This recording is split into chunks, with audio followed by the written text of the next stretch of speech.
Bonjour ou bonsoir. Ceci est un enregistrement de l'atelier que j'ai tenu le 8 avril 2024 pour le club Revivre, qui est un club de guérison après une relation toxique ou pendant que vous êtes dans une relation toxique pour vous aider à surmonter tout ça. Le sujet de l'atelier, c'est votre véritable cap ou votre véritable nord. Vous pouvez ici en voir un extrait, vous n'allez pas tout voir, mais seulement un extrait, pour vous donner une idée et peut-être aussi quelques pistes pour vous aider. Alors bonsoir et bienvenue à ce nouvel atelier. Et cet atelier est très important.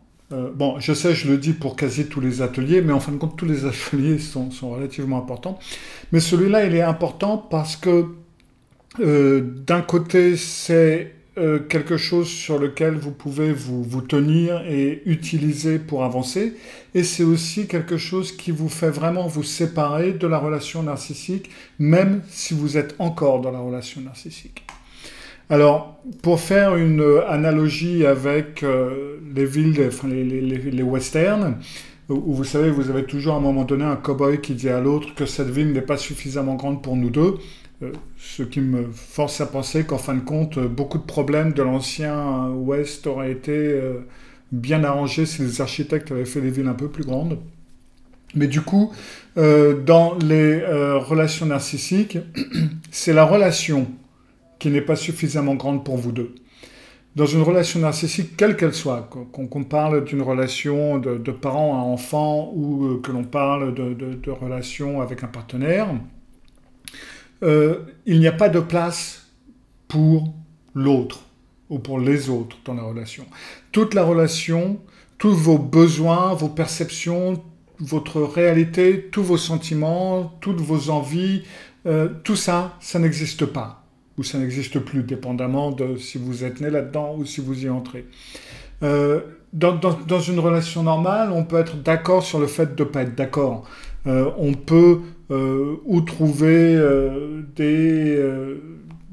un terrain d'entente, ou au moins trouver une façon de se respecter en disant bon, ok, on n'est pas d'accord sur ce point, on va éviter le sujet tout simplement, et puis voilà. Par exemple, pour quelque chose qui peut même être très violent, comme vous le savez peut-être, j'habite en Israël, à Haïfa, qui est dans le nord d'Israël, donc c'est très tranquille parce que c'est une ville relativement laïque, etc. Donc il n'y a pas de... 20% de la population est arabe, et il y a tout simplement certains sujets dont on ne parle pas. Parce qu'on sait parfaitement qu'on ne sera pas d'accord, qu'on ne tombera pas d'accord, et donc on est obligé d'accepter qu'on a certains points de désaccord, et ça on n'en parle pas, on parle de beaucoup d'autres choses, et puis voilà, il y a tant d'autres choses de quoi parler, il y a tant d'autres choses à faire que de se taper sur la gueule de toute façon, donc, et les choses fonctionnent très bien. Donc, entre personnes relativement normales, névrosées normales, comme vous et moi en quelque sorte, on peut ou trouver un terrain d'entente, ou alors se dire, bon, on va tout simplement éviter ces sujets, et puis on va trouver une façon de s'arranger autre. Et puis voilà. De même, il peut arriver dans des discussions qu'on blesse l'autre. C'est des choses qui arrivent, hein, pas seulement quand on n'est pas d'accord, mais des fois quand dans l'action, des fois on peut arriver à dire certaines choses qu'on regrette. Et dans ce cas-là, ce qu'on fait, c'est qu'on s'excuse, tout simplement. On dit, excuse-moi, vraiment, je suis désolé. Tout ça, ça n'existe pas dans une relation narcissique, quelle qu'elle soit. Il n'y a pas de place pour tout ça. Et en fin de compte, le truc qu'il y a, c'est que le narcissique, quel qu'il soit, a besoin de vous. Et c'est ça qui le dégoûte, en quelque sorte. Parce que d'un côté, il se croit le super-héros. Et il a besoin de vous, parce qu'il a besoin de votre attention positive, il a besoin de votre admiration, il a besoin de vous aussi pour être un souffre-douleur, etc. Et le fait d'avoir besoin de vous, ça l'agace énormément, et c'est ce qui donne naissance à cette rage narcissique. Et c'est pour ça que dans les relations narcissiques, quelles qu'elles soient, il va toujours y avoir un moment où les choses se passent bien, Et puis tout d'un coup, tout plante. Et on se dit, mais pourquoi les choses se passaient bien, on passait un bon week-end, on passait un bon moment, et puis là, il faut qu'il ou elle plante tout, quoi. Eh ben oui, mais c'est parce que il a besoin de vous pour avoir un bon moment, et ça, il en a horreur. Donc, euh, ce mois-ci est extrêmement important parce que vous allez apprendre à vous différencier de la personnalité narcissique, de la personne narcissique, et de vous détourner de lui et de vous diriger vers votre nord ou vers votre cap. Alors, en navigation, en fin de compte, pour utiliser un sextant qui est un outil de navigation, il vous faut un point fixe sur lequel se baser, et puis de là, on peut décider de sa course ou de son cap. Donc le point fixe, ça va le plus souvent être, alors ça peut être un phare ou ça peut être un objet quelconque, mais en pleine mer, généralement, il n'y a pas beaucoup d'objets. Donc dans ce cas-là, on se base sur l'étoile du Nord, et puis on a son nord, et de là, on va mettre sa course et on va faire sa course. Là où il y a peut-être un souci, c'est que des fois je vais utiliser le terme votre nord, ou votre véritable nord, et des fois je vais utiliser votre véritable cap ou vos véritables caps. Et c'est parce que, en fin de compte, vous pouvez avoir plusieurs caps. Des fois, vous n'avez pas seulement un nord. Alors, des fois, oui, vous avez un nord, donc c'est parfait, là l'expression est très bonne. Mais si vous en avez plusieurs, ça la fout mal, vous ne pouvez pas avoir plusieurs nords. Donc c'est pour ça que je dis des fois véritable cap et des fois véritable nord. Alors, est-ce que dans une relation narcissique, généralement, vous allez souvent avoir l'impression d'être tout à fait égaré? Vous avez l'impression d'avoir perdu votre nord, en fin de compte. Vous avez l'impression de ne plus être vous. Alors, c'est important parce que dans des relations, si c'est par exemple par rapport à votre famille, vous avez certains doutes au fait de ne pas être vous-même et de ne pas savoir qui vous êtes. Ça, on y reviendra un petit peu plus tard. Mais il y a ce problème de je ne suis pas moi. Dans une relation narcissique adulte, ça peut changer certaines choses. Ça peut faire qu'on n'est plus soi. On a changé. Et on n'a pas changé dans la bonne direction, on n'a pas changé dans la bonne... on a l'impression de s'être éloigné de soi-même. On peut avoir fait des choses qu'on n'aurait jamais fait auparavant. Ça peut être par exemple certaines des valeurs que l'on avait, on peut les avoir oubliées ou avoir fait des choses contre ces valeurs. Ça peut par exemple être avoir hacké le téléphone ou l'ordinateur de l'autre pour trouver des informations. Et puis on va se dire, en fin de compte, ça c'est quelque chose que j'aurais jamais fait auparavant, ça me serait jamais venu à l'idée. Je me sens mal d'avoir fait ça. J'ai eu des clients et des clientes qui m'ont dit, en fin de compte, à un moment donné, j'ai hacké son compte Facebook et j'ai eu honte de moi de hacker son compte Facebook. Et en plus, j'ai trouvé que, il avait rencontré quelqu'un d'autre, qui flirtait avec des autres, etc. Donc certaines de nos valeurs ont été totalement oubliées, dépassées, et ça mène à une forme de dépersonnalisation en quelque sorte. Et ça peut aussi être des pratiques sexuelles qui vous mettent mal à l'aise, par exemple des demandes de trio ou des demandes de certaines pratiques sexuelles qui ne vous intéressent pas, et donc que vous avez fait quand même, et ça mène également à un effet de honte.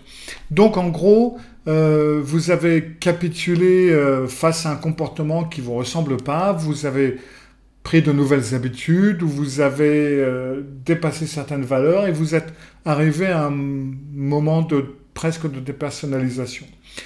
Donc, et le pire est que dans une relation narcissique, et ça c'est quelle qu'elle soit, peu importe ce que vous avez fait, de toute façon c'est jamais assez. Ça ne sera jamais assez.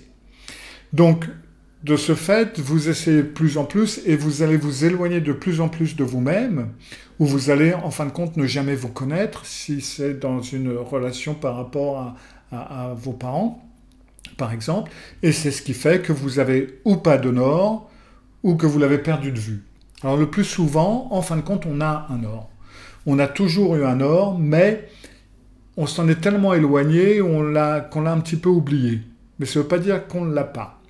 Alors le nord, ça peut être beaucoup de choses. Vous pouvez avoir donc plusieurs caps, plusieurs nords, et ça peut être, le plus souvent, ça va être quelqu'un, ça va être un qui. Alors, très souvent, quand on parle de relations familiales avec un partenaire, ça va être les enfants.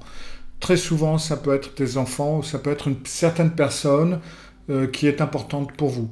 Ça peut aussi être des animaux.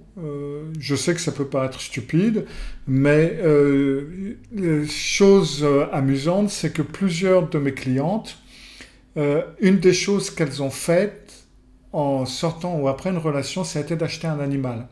Ça a été des chiens, j'en ai eu des chats, et j'ai eu là dernièrement un lapin, par exemple.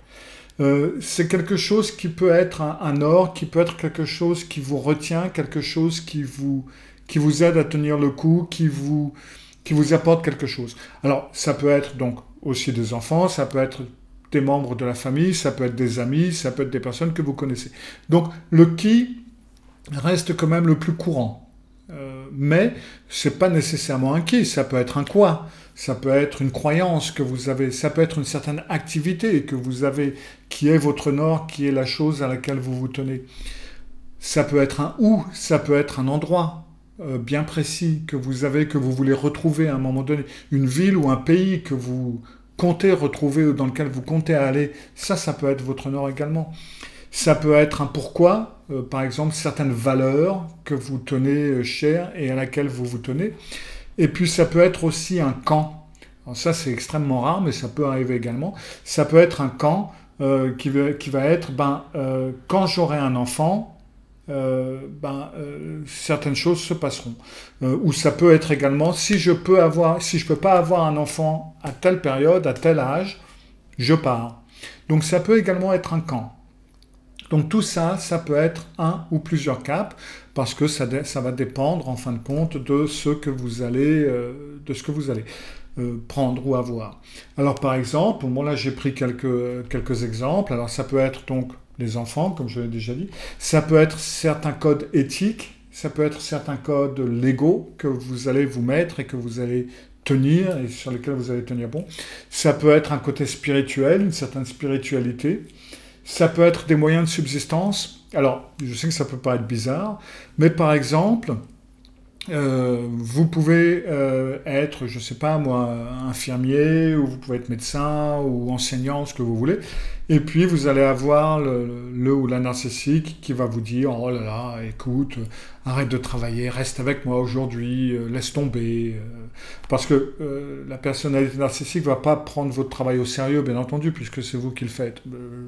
Ça ne vaut pas grand-chose.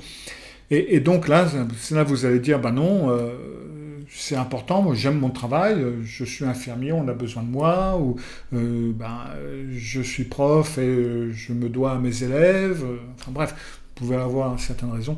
Alors donc ces gens, ils sont plus importants que moi pour toi?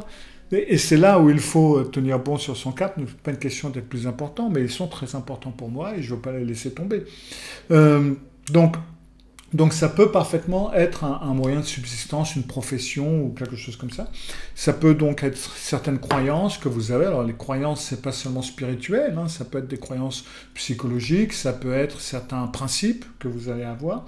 Ou donc comme je viens de vous le dire, ça peut parfaitement être des animaux de compagnie qui peuvent être votre vrai nord. Alors le cap, vous pouvez l'utiliser. Et vous pouvez l'utiliser de manière un petit peu différente, dépendamment de la relation de laquelle on parle. C'est-à-dire que si on parle, par exemple, d'une relation du genre relation à long terme que vous n'avez pas choisie, comme vos parents, par exemple. Là, vous n'avez pas vraiment de possibilité. Quand vous étiez enfant, vous ne saviez pas. Et donc, votre nord, ça va être au moment actuel, donc où vous êtes adulte, que maintenant, vous avez quand même compris comment sont vos parents ou les adultes de votre famille qui posent problème. Et vous avez donc maintenant des attentes réalistes et une acceptance radicale. Alors l'acceptance radicale, ça on a travaillé ça il y a quelque temps, donc ça maintenant vous le savez. Donc vous avez cette acceptance radicale par rapport à ils sont comme ça, ils vont pas changer. Et donc ça fait que vous avez des attentes réalistes par rapport à eux, par rapport à ces personnes, et ça va faire que l'amorçage ne va pas fonctionner. Parce que dans toute relation narcissique, quelle qu'elle soit, il va y avoir un ou plusieurs amorçages. C'est-à-dire que le narcissique a besoin de votre attention et de démarrer des conflits. Ils ont besoin de ces conflits, donc ils vont vous amorcer avec différentes piques. Une fois que vous avez accepté qu'ils sont comme ils sont, une fois que vous avez accepté qu'ils vont vous envoyer ces piques, vous ne réagissez pas. Vous arrêtez de réagir par rapport à ça. Vous avez ce qu'on appelle en anglais grey rock, c'est-à-dire une pierre grise ou un rocher gris. Ça veut dire qu'on se la joue de façon incolore. Vous êtes incolore, vous êtes sans goût, vous êtes insipide en quelque sorte, et ça veut dire que vous n'existez pas. Parce qu'une pierre grise, un genre gravier, on ne la remarque pas. Donc vous ne réagissez pas, vous laissez les trucs glisser, etc. Et ça, vous pouvez le faire justement grâce à ces attentes réalistes et parce que vous avez votre nord, sur lequel vous vous tenez. Et donc, comme vous connaissez votre nord, comme vous avez votre nord, vous connaissez également vos zones interdites. Et à partir du moment où ces personnes vont attaquer votre nord, là, il va y avoir la réponse. Parce que là, vous avez de quoi vous battre, en quelque sorte. On ne touche pas à ça. Ça, c'est mon nord. Alors, ça peut être, par exemple, je ne sais pas, moi, ça peut être que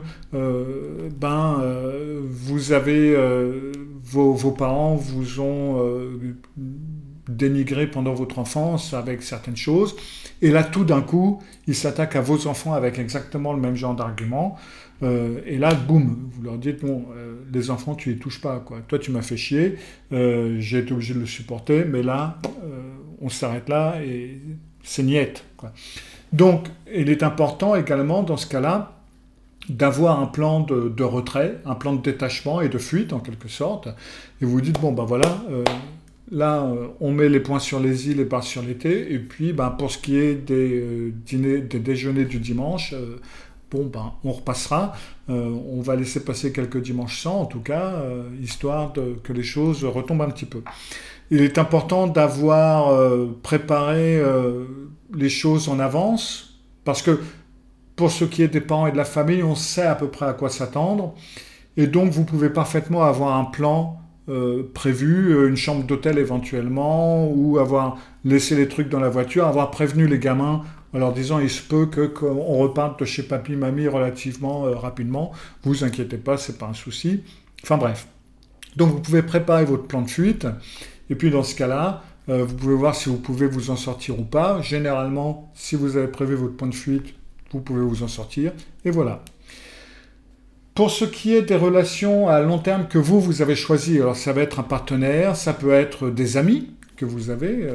Le nombre de personnes qui m'ont parlé de leurs meilleurs amis et qui m'ont fait de portraits de personnes extrêmement narcissiques, c'est légion. Vraiment, il y a des fois... Je crois que c'est Margaret Atwood qui avait écrit dans le livre... Alors, je l'ai lu en danois, donc je ne suis pas sûr que ce soit le même titre en français. En danois, c'était Katteøje, donc œil de chat, où elle parle de sa vie de petite fille, en quelque sorte. Et comme elle le disait, les garçons, ils avaient des amis et des ennemis, mais nous, les filles, on n'avait que des meilleurs amis. Mais par contre, on se tirait dessus, quoi. Et donc, ça peut parfaitement être une bonne amie ou un bon ami qui va passer une bonne partie de son temps à vous dénigrer ou à vous tirer dessus. Ça peut aussi être un collègue, etc. Et là, en fin de compte, vous utilisez votre nord de la même façon. C'est-à-dire que vous savez que vous pouvez vous attendre à telle et telle attaque de cette personne. Vous pouvez vous dire, bon, blablabla, j'entends rien, on laisse tomber. Mais à partir du moment où il touche le nord, là vous mettez des limites. Et ça, en fin de compte, ça fait une sacrée différence aussi avec un partenaire, parce que le partenaire narcissique va avoir besoin de cette vampirisation de vos attaques. Et en fin de compte, ça ne va pas marcher pour la plupart des amorçages, ça va seulement marcher pour votre nord. Et là, dans ce cas-là, ça réduit énormément son champ d'action. Et en plus de ça, il a une résistance relativement farouche. Et vous mettez des limites. Donc, ça vous permet déjà d'une partie de vous détacher de la personne, et puis en plus de savoir où et comment vous battre, et à quel moment vous battre. Vous économisez de l'énergie en quelque sorte. Et en petite cerise sur le gâteau, en fin de compte, ça vous permet de vous rendre compte que vous êtes capable de tenir tête à la personne narcissique, que vous êtes capable de vous tenir debout, que vous êtes capable de défendre un point de vue, et vous pouvez commencer, ça vous allez le voir dans le courant du mois avec les invites de journal, les invites de journaux, invites de journal, je ne sais plus. Vous allez pouvoir le voir que vous pouvez transférer cette force, cette combativité en quelque sorte à vous, et de cette façon devenir plus fort. Enfin, pour ce qui est de la nouvelle relation, alors vous vous souvenez de ce que je vous ai dit, au moins 12 mois avant une nouvelle relation, vous n'allez pas sauter d'une relation à l'autre, parce qu'il est important au moins de passer 1 an sans relation pour vivre toutes les dates anniversaires et pour vraiment remettre les choses en place et pour vraiment vous asseoir en quelque sorte avant de commencer autre chose. Donc, après 12 mois à peu près, plus ou moins, vous allez plus facilement voir quand vous allez commencer à entrer dans la période du dating, où vous allez faire des rencontres. Si on joue avec vous lors d'un rendez-vous, vous allez rapidement vous en apercevoir. Oh là là, mais tu dois vraiment utiliser tout ce temps avec ton gamin? Ou alors, oh là là, mais pourquoi tu travailles autant? De toute façon, c'est pas un travail si important que ça. Là, déjà, là, boum, vous savez que le glas a sonné, on s'attaque à votre vrai nord, il est hors de question de vous laisser passer ça. Parce que on oublie régulièrement que le test des limites, il se produit déjà dès la partie du bombardement amoureux, du love bombing, comme on dit, dans la période narcissique. Alors on ne s'en rend pas toujours compte quand on ne sait pas, mais maintenant, vous savez, et vous allez faire la différence. Et vous allez vous rendre compte que dans la période de love bombing, même s'il y a toutes ces émotions positives ou prétendues positives, et cet intérêt positif, vous allez pouvoir voir qu'il y a déjà quelques périodes de test et quelques essais de limites. Et donc là, vous pouvez directement mettre fin à la relation en vous disant « oui, bon, on laisse tomber, quoi ». Et donc, votre nord, en plus d'être très utilisable pour ce genre de choses, ça va aussi vous aider à prendre donc des décisions. Déjà, il va vous éclairer sur certaines choses parce que vous allez rapidement vous rendre compte lorsque les gens attaquent donc ce nord. Et en plus, c'est devenu clair pour vous quelles sont les choses importantes pour vous, quels sont vos caps et quelles sont les choses qui sont importantes. Vraiment de faire la différence entre les choses importantes pour vous et les choses qu'on veut que vous fassiez, que le narcissique veut que vous fassiez pour lui. Il y a une très grande différence. Comme vous savez que ce qui est important pour vous, ça enlève toutes ces ambiguïtés, tous ces doutes que vous avez. Et donc, vous avez moins de probabilité de donner des excuses à la personne narcissique. Parce qu'on trouve toujours des excuses aux personnalités narcissiques. On les justifie toujours. Et là, du coup, vous n'avez plus besoin d'en trouver et vous en trouvez beaucoup moins. Et donc, vous vous surprenez à oser vous battre. Vous trouvez votre voix. Voix V-O-I-X. Ça, je le dis pour les personnes qui écoutent sans regarder. Vous trouvez votre voix. Et vous osez vous battre, et déjà au départ vous allez vous battre pour votre nord, et par la suite vous allez oser vous battre pour vous. Ça va être plus facile, ça va vous faciliter la tâche. Alors, selon une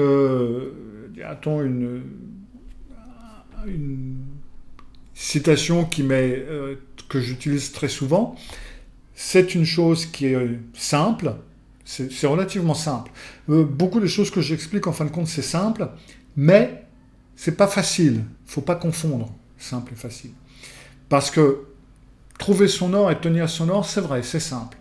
Mais c'est pas facile parce que vous allez avoir quand même quelques écueils aux environs et quelques haies qui vont se mettre au travers de votre route.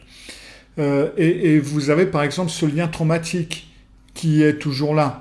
Et ce lien traumatique qui est très réel, ça peut prendre beaucoup de temps à le travailler et ça peut prendre différentes formes. Ça peut être rien que la forme de se dire bah, je vais faire ça, ça va lui faire voir que je m'en fous de lui, ou ça va leur prouver que je suis capable de le faire, ça va prouver à ma famille de merde que je suis capable de devenir quelqu'un, ça va prouver à mon ancien partenaire qu'en fin de compte, qu'est-ce qu'il a raté en me balayant. Donc, et là, si vous pensez toujours de cette façon-là, c'est le lien traumatique, vous ne le faites pas pour vous, vous le faites pour quelqu'un d'autre. Alors, est-ce que c'est vraiment votre véritable cap ou est-ce que c'est le sien ou le leur que vous avez pris et que vous avez fait vôtre? Donc, c'est important de vraiment faire la différence et la part des choses parce que le lien traumatique peut être un gros problème. Il peut aussi y avoir donc ce déni de la situation qui fait que on ne voit pas trop le vrai nord ou on ne le tient pas beaucoup parce que en fin de compte on se dit la situation est quand même meilleure, que ça pourrait être mieux bien entendu, mais la situation n'est pas catastrophique. Et puis vous pouvez avoir un problème si vous avez votre vrai nord, vous l'avez tenu sur un certain sujet, mais il y a une longue période où vous n'en avez pas eu besoin. Alors ça peut être, par exemple, si vous avez une famille toxique, mais pas extrêmement toxique, parce qu'il y a des différences de toxicité, tous les narcissiques ne se valent pas, heureusement encore. Et si vous avez, je sais pas moi, si vous avez eu des problèmes avec votre famille il y a 3 mois, mais que depuis, en fin de compte, la personne narcissique se comporte bien, les choses se passent bien, etc., on peut commencer à l'oublier. Ce vrai nord, et on peut oublier d'y faire attention. Ou alors, on peut oublier le négatif, tout simplement. Aussi, ça peut aussi être, si c'est une famille relativement toxique, bien entendu, mais que vous ne voyez pas souvent. Disons que vous la voyez une fois l'an, par exemple, à Noël. Un truc dans ce genre-là. On a quand même une tendance, nous, les êtres humains, à oublier un petit peu les choses négatives, on finit par les oublier, et 1 an c'est long en fin de compte. Alors, tout est relatif, c'est très court quand on a mon âge, mais ça reste quand même une période relativement longue qui fait que certaines choses négatives, on va les oublier. Et tout d'un coup, ça va être quand on va revenir au Noël suivant, qu'on va se dire, zut, j'ai totalement oublié ce truc-là. Donc dans ce cas-là, souvenez-vous de faire une forme de méditation ou de visualisation, ce que vous voulez, avant de retourner dans la famille ou avant de retourner dans la situation, histoire de se souvenir de votre vrai nord, de ce sur quoi vous allez tomber et ce sur quoi vous allez tenir. Ça serait une bonne chose. Alors par exemple, j'ai pris quelques exemples histoire de simplifier les choses. Ça va être que par exemple, la personne est dans une relation narcissique et va décider de rester jusqu'à ce que son plus jeune enfant ait 18 ans, ou alors 15, 16, 17 ans. Ça dépend des pays, ça dépend des législations. En fin de compte, où l'enfant peut décider lui-même, en quelque sorte, de ce qui va se produire. Donc, c'est peut-être pas nécessairement 18 ans. Mais donc, vous pouvez la personne peut se décider de rester dans cette relation toxique, et donc le nord, ça va être, je vais rester jusqu'à ce que Arthur ait 18 ans ou 16 ans, et puis voilà. Dans ces cas-là, c'est mieux si c'est le narcissique qui divorce, parce que dans ce cas-là, il va moins se battre pour les enfants, parce qu'il ne va pas trop vouloir se faire chier. Mais sinon, si c'est l'inverse, si c'est vous qui devez quitter la relation, ça va être beaucoup plus problématique parce que chaque instant va être une bataille. Ça peut aussi être si vous occupez un emploi toxique et vous allez attendre d'être muté ou de pouvoir avoir la pension avant de partir. Donc là, votre vrai nord, ça va être une date butoir en quelque sorte. Ça peut être aussi si vous avez une famille toxique, où seulement certains membres de la famille sont toxiques, ou un membre de la famille est toxique, eh ben vous allez vous arranger pour éviter de vous trouver avec cette personne. Ou alors, ça peut être de mettre fin à un mariage toxique si votre partenaire a fait quelque chose auquel vous avez mis donc votre vrai nord, votre limite, qui peut être par exemple de ne pas vous tromper ou quelque chose dans ce coup-là. Donc ce vrai nord va être dirait-on, un point auquel vous allez pouvoir vous tenir pour mettre certaines limites et pour savoir comment agir dans certaines situations. Alors souvenez-vous que aussi, une des choses importantes dans le vrai nord, ça va être de vous y tenir et de vous dire, ben, ok, maintenant j'ai mon vrai nord ou mes vrais caps, ou mes véritables caps, et tant que ce nord ou tant que ces caps ne sont pas touchés, je laisse couler en quelque sorte. Parce que, encore une fois, il est extrêmement important pour la personnalité narcissique de faire un amorçage dans la relation. C'est une façon de détente pour le narcissique qui a construit une tension, ou qui a une certaine tension, et la façon de libérer cette tension, ça va être de démarrer un amorçage, de démarrer un dénigrement, de démarrer une dispute, quelque chose dans ce genre-là.